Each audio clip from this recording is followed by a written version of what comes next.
You are sitting in a meeting. Someone reads a touching story out loud, and you feel it, the tightening in your chest, the burning behind your eyes. You press your lips together, look at the ceiling. Not here, not now, please. But the tear comes anyway, and someone notices. And in that moment, you don't just feel sad, you feel exposed.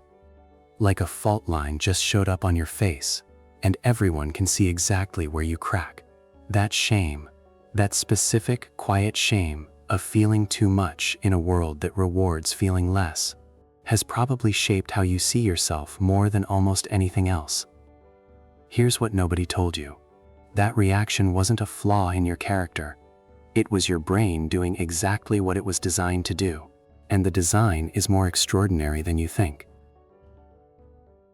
Most people who cry easily have spent years trying to fix something that was never broken. They've heard, "You're too sensitive, toughen up. Why do you take everything so personally?" And slowly, so slowly they didn't even notice, they started to treat their own emotional depth as a problem to be managed. But psychology tells a completely different story. Researchers call it sensory processing sensitivity. And according to the latest data, somewhere between 1 in 3 and 1 in 4 people have it. That's not a disorder. That's not a minority quirk. That's a design type. The problem isn't the design. The problem is, we built a world optimized for a different one. Here's the best way I can explain what's actually happening inside your head. Imagine your brain is a camera. Most people are filming in 1080p. Clear enough, fast enough, gets the job done. The sensitive brain, it's filming in 8K, every texture, every shadow, every micro expression on someone's face when they say, "I'm fine," but their eyes say something else entirely. The reason for this goes deeper than personality. Most brains have something called latent inhibition, an automatic filter that blocks roughly 90% of environmental input before it even reaches conscious awareness. It's the brain conserving energy, keeping signal-to-noise ratio manageable. The sensitive brain has a thinner filter, sometimes almost no filter at all. Every sound, every shift in someone's mood, every unspoken tension sitting in a room like smoke nobody else can smell, it all comes in. And that is exhausting. But stay with me here. It is also the source of something most people will never have access to. There's a second layer to this, and it explains why sensitive people don't just notice more, they feel more. Most brains observe other people's emotions from a distance, like watching a storm through a window. You can see it, you can describe it, but you're dry. The sensitive brain doesn't have that window. Researchers found that sensitive people have hyperactive mirror neurons, the part of the brain that fires when you watch someone else experience something. For most people, this is a mild echo. For the sensitive brain, it's a full signal. You're not absorbing other people's pain by accident. You are running a simulation of it in your own nervous system. Their grief doesn't just move you, it moves through you. That's why you can walk into a room and know, before a single word is spoken, that something is wrong. You're not being dramatic. You're reading a frequency most people don't even know is broadcasting. Drop a comment. Has that ever happened to you? You walked in somewhere and just knew? Tell me below. Now here's the part that should make you rethink this entire thing. This trait didn't survive thousands of years of human evolution by accident. That's not how evolution works. Traits that are purely costly get weeded out. Sensitivity didn't. Why? Because in every era of human history, survival required two things: people who could act fast and people who could see what was coming.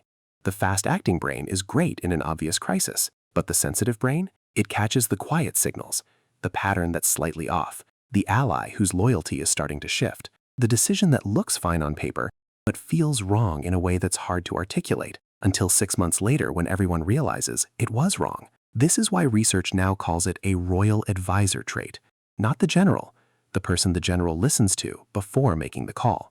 You were never built for the front lines of a world that only values blunt force. You were built for something that requires more precision than that. Scientists have a name for what I just described. Most people are dandelions. They'll grow in sidewalk cracks, poor soil, full shade, resilient in the rough, unsubtle way we've decided to glorify. Sensitive people are orchids. Put an orchid in the wrong environment, chaotic, cold, dismissive, and it wilts. People see that and say fragile. But that word says more about the environment than the flower. Put that same orchid somewhere it can actually breathe. It produces something a dandelion biologically cannot. Research calls this vantage sensitivity, the finding that highly sensitive people don't just suffer more in bad environments, they thrive more in good ones. The ceiling is higher, the upside is proportionally larger. So the question wasn't never, how do I stop being an orchid? The question is, what kind of soil have you been trying to grow in? And who convinced you that was the only option? This is where most videos give you a 5-step list. I'm not going to do that, because the real shift here isn't a strategy, it's a reframe.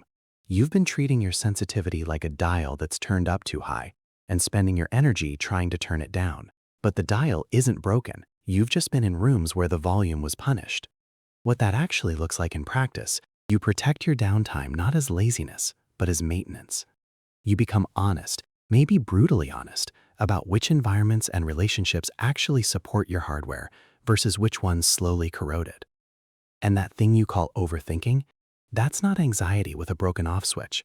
That is your brain running a complex simulation, mapping outcomes, weighing emotional consequences, connecting current events to patterns from your past, all in the service of making a better decision than someone who just acts on impulse.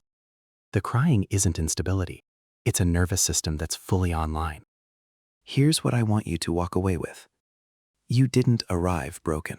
You arrived with different specifications, more bandwidth, less filter, higher resolution, and a processing depth most people don't even know is possible.